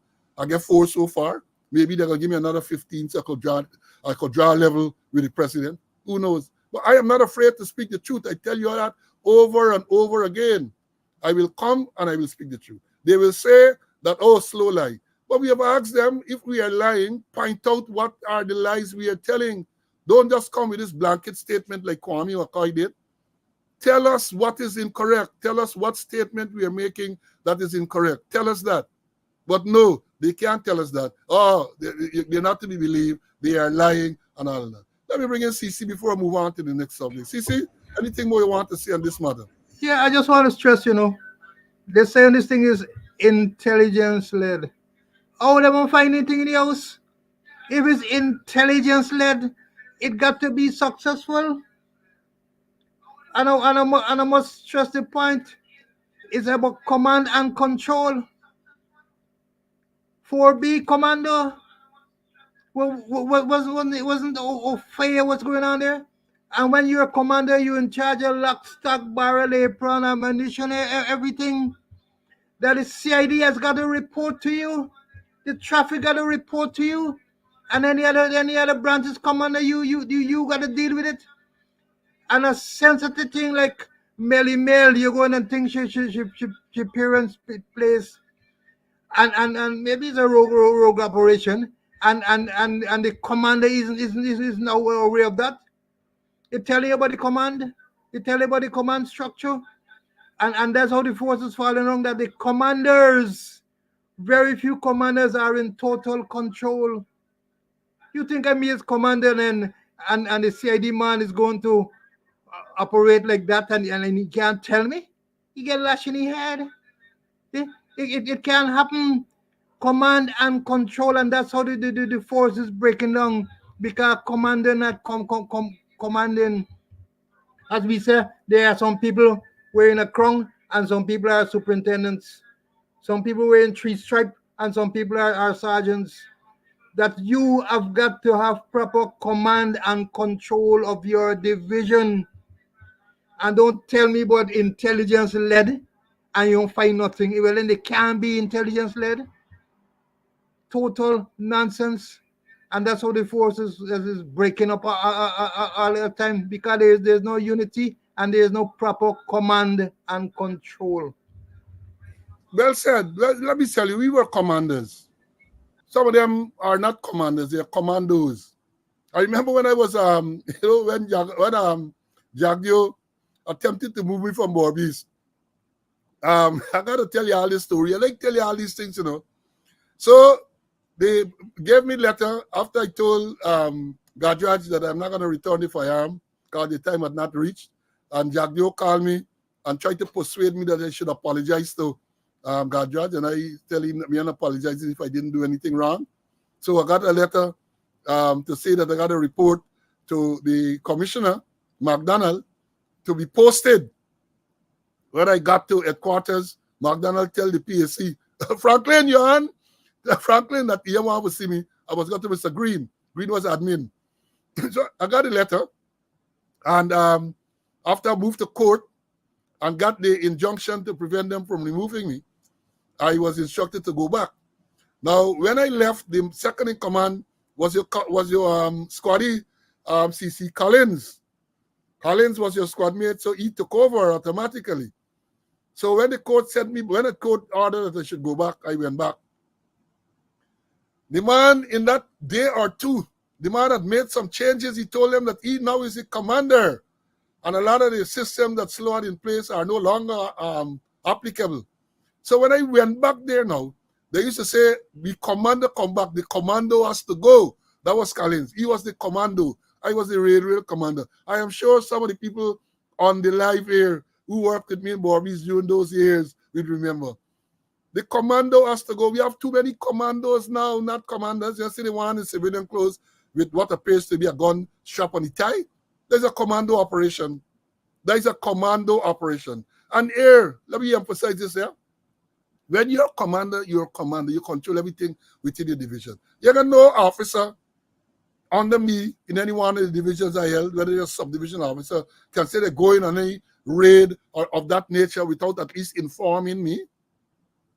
They don't necessarily have to get approval, but they got to inform me that they get this and they're going on this, and they're going to ask all type of questions. But no, that don't happen now. Everybody running their own little micro-organization. That is where the problem comes. No proper command structure. Imagine an officer within the division can go and say he's conducting raid on a social media influencer, as they would say, without the commander knowing. Yeah, that is the type of accountability that you have. Them thing don't happen, or it should not happen. It never used to happen back in the day. I, as a commander, let me tell you this, even if CID from Georgetown get information about something going on in the division and they want to conduct an operation, they will do the courteous thing. The head of the CID will call the commander and say, look, we're sending some ranks in your division to do X, Y, or Z, and so on. That is how it should work. That is how it should work. You can't get rank from another division coming into your division and you don't know what's going on. And that, when it happens, as it happens now, in the case of Matthews Ridge, it's because of lack of confidence. And the Matthews Ridge I'm referring to, big operation with Kanu, with the GDF, with the Drug Enforcement Agency of the US, and they kept the police in the dark, including the police, the acting police commissioner, including the commander. They kept them in the dark. Why? Because they don't have no confidence in them. Because they don't trust them. Perhaps even more, because they believe they might be complicit in the whole thing. So they don't tell them anything, and they can't see anything wrong with that. That alone should be sufficient evidence for the president to tell the extended squatter, pack your things and go. That alone. How can you have the leading law enforcement agency in the country? They have this massive operation going on. GDF ranks are involved. The Special Forces ranks are involved. Customs Anti-Narcotic Unit ranks are involved. The DEA, and it's not me saying so, that's what they really said. They are involved as well. And the Guyana police force is kept in the dark. The system's so poor that operations going on within the division, and they don't even know. So that even though they weren't informed officially, they didn't even know that something going on. That's how poor the system that they have is. They don't know what's going on. Ropes and Ben flew in journalists from Georgetown to Matthews Ridge to witness the destruction and the uncovering of this massive haul of marijuana. Not a single police, not the acting commissioner, not the special branch people, not the operation, the man at Operation Watts, not the man at CID Blanham, nobody, not the regional commander, none.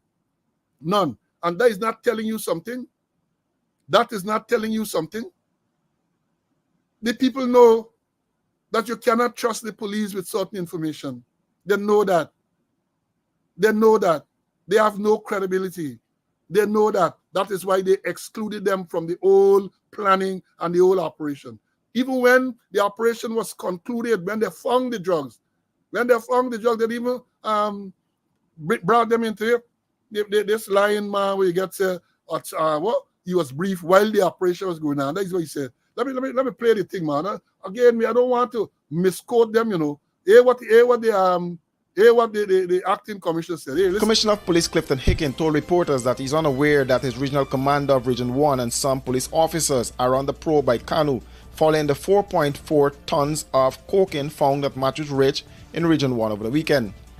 This as images of the commander are making the rounds on social media over his alleged involvement in the $40 billion cocaine seizure. Hicken spoke with members of the press today at the Arthur Chung Conference Center. I saw something published in the papers. We don't do it like that. If there's an involvement, there will be an investigation, and Suku's leading in this regard. Kanu's leading in this regard. So James Singh is right there. You can go talk to him. Will you be concerned about that? Did you receive any complaints? No. Any senior officer Region 1? No, I've not received any complaint. And so what I'll do now that you're telling me this, because I saw something in social media this morning, what I'm going to do, I'm going to engage James Singh. He's right over there. And so I'll ask him to brief you so you can get a better understanding of who involved and who not involved. That's what we heard. That's why I'm saying I don't know, and if that's the case, there will be an investigation. I just said that to you. When I read it, first of all, I congratulated James Singh. Initially, we spoke when the operation was going on, but when I read the papers this morning, I said I'm going to engage him, and if there's an investigation coming out from Kanu, then we will, of course, follow it up when we get information, of course. However, sources told this newscast that the probe by Kanu has widened and several persons are under investigation by the unit. The cocaine was found some 30 minutes from an illegal airstrip in Matthews Ridge. You hear nonsense, sir? You hear nonsense? You didn't hear about it, but you read it this morning, and he will follow up. You can tell. So he read this thing. I did a court that he's been sidelined. I did a court that should call James Singh immediately to find out what's going on. Them things in a court. And this is the man they have sitting there as the acting commissioner of police. This is the man that you have there. You know. You read something in the paper this morning. You know. So like all of us, you got to read things in the paper to know what is going on. Sad commentary. Very, very, very sad. And again, I say, you got to play these things. Some people don't believe that you're making up anything. Because they have the propaganda arm there, going to come to tell you, oh, you're misquoting and you're telling lies. We play these clips so you can see for yourself. As we said, we show the pictures. The picture is worth 1,000 words. Like this picture, for example. This one, 1,000 words. President addressing the nation in T-shirt. Then you have this one, the commander, forced trip in the place. He is in civilian clothes interacting with people. We show these things so you could understand. We play these videos so you can hear for yourself what is going on. Let me ask Mr. Kanu if you want to say anything else on this before we move forward. So you see anything else you want to say? Just a little point also with the ex-Senate squatter. He congratulated Joe Singh. I would have ripped up James Singh. I would have ripped him up. That he gone on a big operation and I'm not involved. I would have eat him up, buddy. But he congratulated him. And then the ex-Senate squatter ain't know. He reading in papers and uni papers. But then when you look at the thing broader and deeper, Paul, you know, the army supposed to look after the border in conjunction with the police. To me, like they're concentrating on the Essequibo, the Cayuni, the Mazaruni, and the Potaro rivers. But what about the Borima Waini? Borima Waini got access to the sea, to Venezuela. Like nothing is being done. And just like how cocaine come in, guns could come in. There could be an invasion and them know that you have to concentrate on all our borders, not only the Essequibo, Cayuni, Mazaroni, and Potaro, the Borima, Waini, which is Region 1, easy access to the sea, easy access to the sea, and maybe they're not concentrating on that. And what me, I gotta repeat, what with Special Branch, what with CID, what with the HIC, the Intelligence Committee, what happened with the boots on the ground, what with them drones that they got? What with the eye in the eye in the sky or whatever they call it? What happened thing? This is a major, a massive intelligence failure. And they're sitting down on it there, you know, no heads and roll. All they do, the Region 1 commander, they send him for take over from a cadet officer, take over from a man who's training to become an officer. This thing is mind-boggling. It's shattering. And then the commissioner get the temerity to say that he congratulated Johnson. What nonsense is that? For me, they got to concentrate on the entire border, all 83,000 square miles. Perhaps they concentrate upon 83 square miles and 750 persons, as the commissioner had said. But making the point, not only the Essequibo, Cayuni, Mazaroni, Potaro flows into the Essequibo, but the Borimo, Waini, easy access to the sea, and which is in Region 1. And I think they totally neglected it. So all the cocaine could come and all the illegal guns and ammunition could come. And nothing from Special Branch, nothing from CID, nothing from your boots on the ground. It's sad case. I told you all about these sycophants and in the Melimel matter, the search of Melimel's mother and her grandmother's home. One of the sycophants, the one that the man said is the product of a traumatized sperm. Remember a few weeks ago, man wrote to say a particular person is a product of a traumatized sperm. And he explained that his father was charged for murder and he killed somebody, charged for murder. Lionel Lucky got him off. And after he was freed, this person was conceived. So he said that he is conceived from a traumatized sperm. And here, what is he? Somebody just sent it to me. Social media, he says, Melimel orchestrated the call to the police on her own mother to further her asylum claims for her son. You can't make this shit up. That is what I take, hashtag I take. Let me read what this product of a traumatized sperm said. Melimel orchestrated the call to the police on her own mother to further her asylum claim for her son. You can't make this shit up, I take. Now, first of all, the police never said, they said intelligence, they get intelligence. Let me read what the police said, man. Let me read what the police said. The police release said that, let me find it.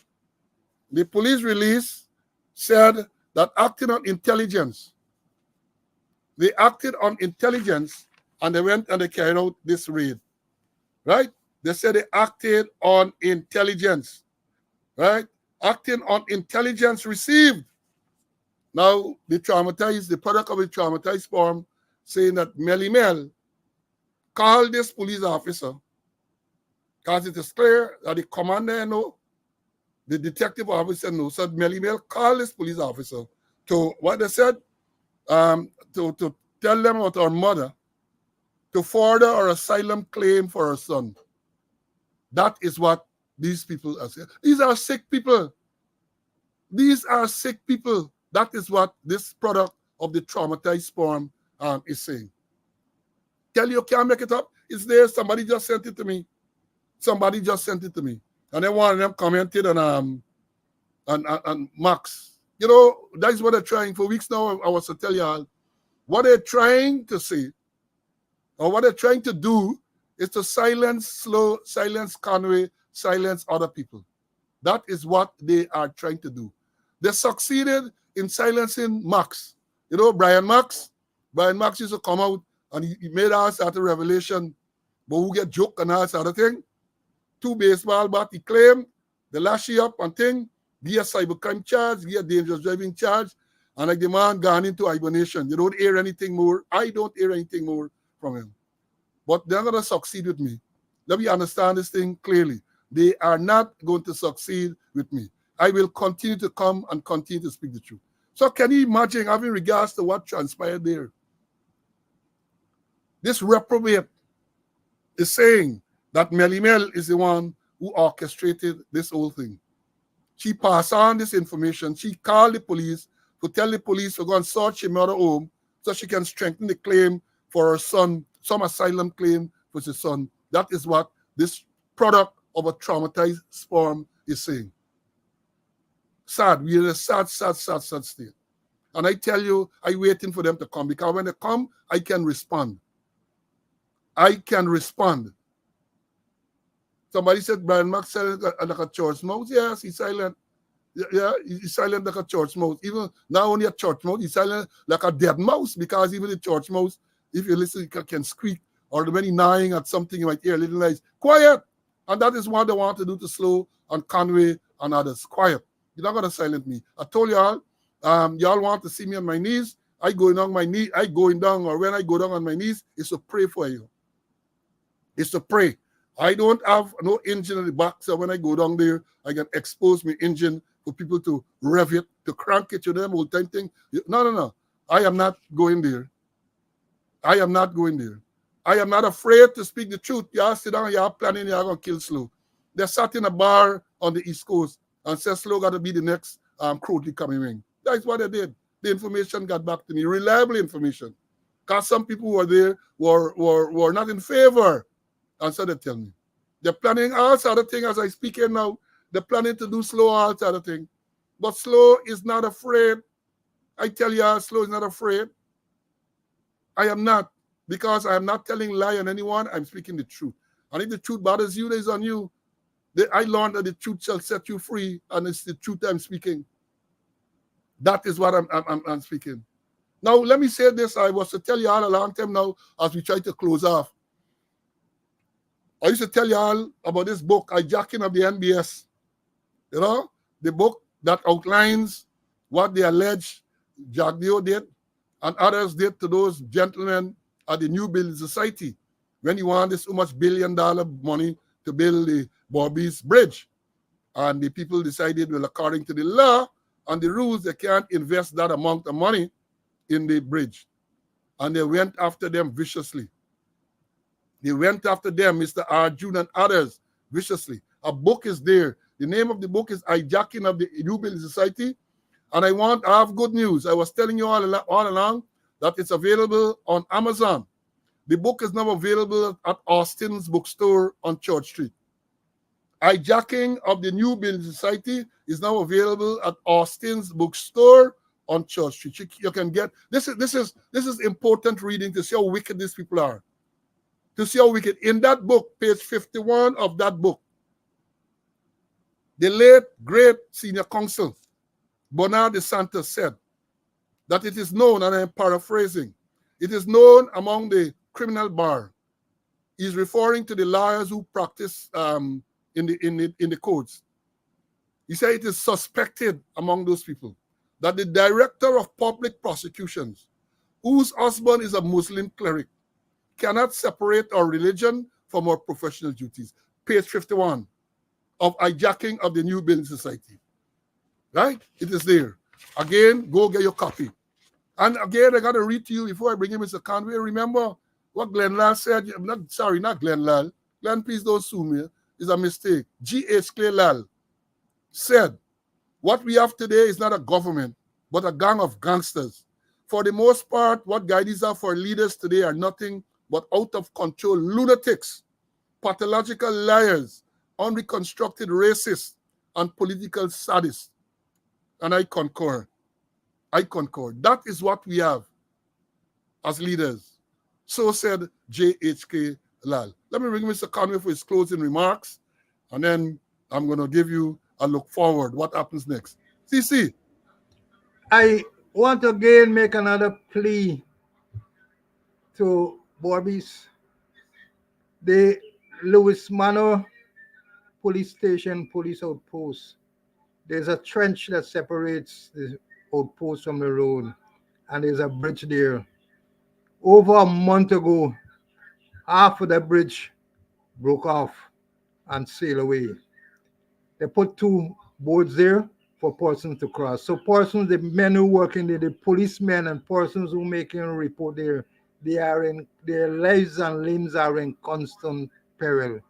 Imagine a month pass and they can't repair that bloody bridge. A month pass, and if they can't repair the bridge, how they gonna solve crime? How are they going to solve crime? This is the state for over a month. The bridge broke down. Well, how is it? And I'm certain they had a very good officer. We are OC number one, Elton Davison. He was the officer number one subdivision. I understand he's on some leave, a whole lot to leave now. I'm sure if Davison was there, that bridge would have done repair already. They can't find another Davison. The commander can't find some material somewhere. There are numerous sawmills there if you don't want to use concrete. The bridge has broken away. The people's lives are in constant peril. It is a health and safety matter, a health and safety issue, and they can't repair the bloody bridge. Eh? They can't find some wood, they can't find some lumber to repair that bridge. Maybe that's why they can't solve them, but they could find time to get people to go and clean up shit about the place and do this kind of thing there. So I'm making another appeal, and I will constantly make an appeal: repair the bloody bridge so that people would have easy access. The ranks who work in there and members of the public who's going to make a report. People frightened for God there. They're frightened that they're going to fall overboard. Yeah, certainly, certainly. What a sad state. What a sad state. Thank you, my brother. Thank you much. Now let me say this. Today is what? Today is the 17th or the 18th day of September. And if you recall, Sergeant Alex Vaughn was shot and killed on the 12th of March this year.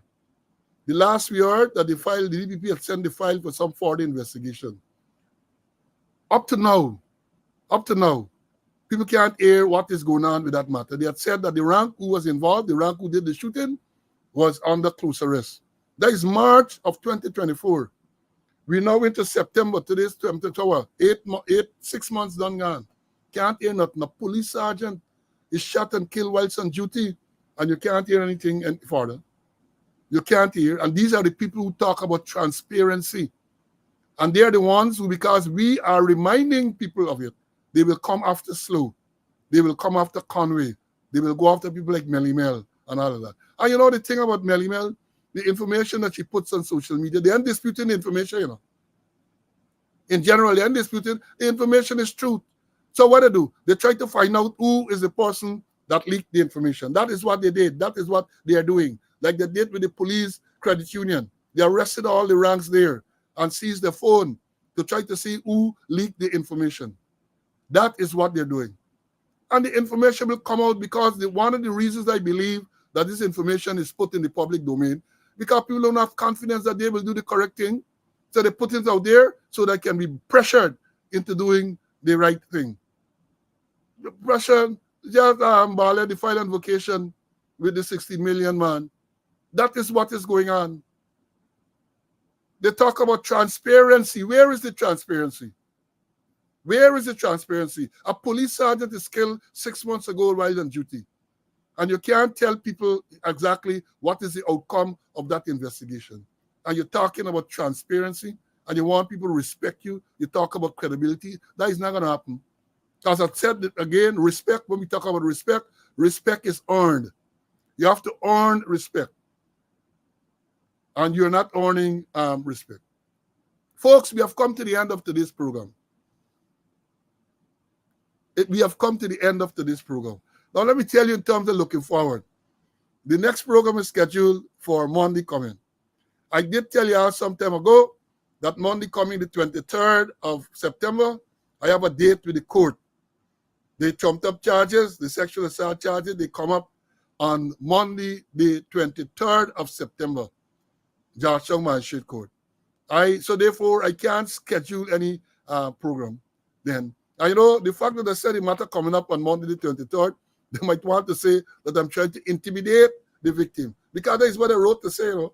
The fact that I am telling you what is going on in terms of the date, not in terms of what the evidence is and all of that. I am telling you what the allegation is and what the court, in terms of date, put off. The last time, on the 20th of August, it is put to the 23rd of September for report and fixture. For report and fixture. Not for trial. For report and fixture. Allegation made around in April of 2021, April 2021, that these incidents took place in March and April of 2019. And this is September of 2024. And we don't have time because I see the AG is alleged to have said something on the program last night. Next program, I'll deal with that.